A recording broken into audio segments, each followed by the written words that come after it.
The Royal Navy has led half of NATO's standing maritime forces for the past year and has declared our nuclear deterrent capability to the defence of the alliance since 1962. And Royal Air Force Typhoon jets stationed in Romania are patrolling the skies over the Black Sea as part of NATO's Southern Air Policing mission. I'm proud that whenever the call comes from NATO, the UK is one of the first to respond. But while we step up, we cannot allow NATO to stand still. So today, the Secretary-General and I welcome the progress made on modernising NATO while recognising that there is more to do. Finally, this is the first time that the Secretary-General and I have met since Russia's use of an illegal nerve agent in Salisbury. We saw a powerful demonstration of the value of the alliance in its response to this incident, and I would like to thank the Secretary-General for his and for NATO's support. Here today, and thank you for your personal commitment to our alliance. The United Kingdom has long led by example in NATO, and you continue to do so.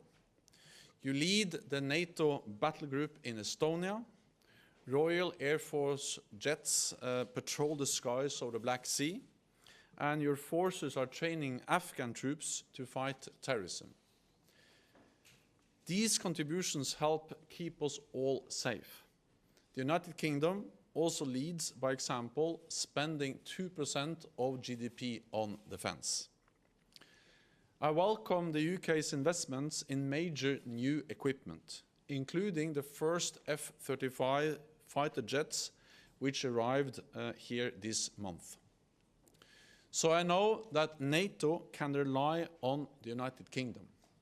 Tom, in answer to your first question, the reports that you have read are not correct. We will continue to be, as we have been discussing today, continue to be, as I said earlier, that leading contributor to the alliance, but also a leading defence nation. We can continue to spend 2% of our GDP on defence, but it's also, as you've heard from the Secretary-General, not just about what countries spend on defence, it's about what we can contribute and how we are contributing across the world today. And you've heard descriptions from both of us as to what the United Kingdom is doing.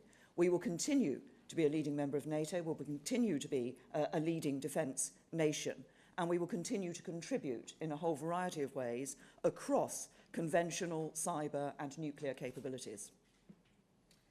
I'm absolutely confident that President Trump and the United States is committed to NATO and to the transatlantic bond, because that's not only something the President has stated very clearly. He did so when I met him in Washington last month. He did it in meetings with me, but also publicly. He stated his commitment to NATO, to Article 5, but I believe so also because that's something they do and prove every day through actions in Europe. I think that the relationship continues as it has done. There are some issues on which we disagree. A number of us disagree with the United States.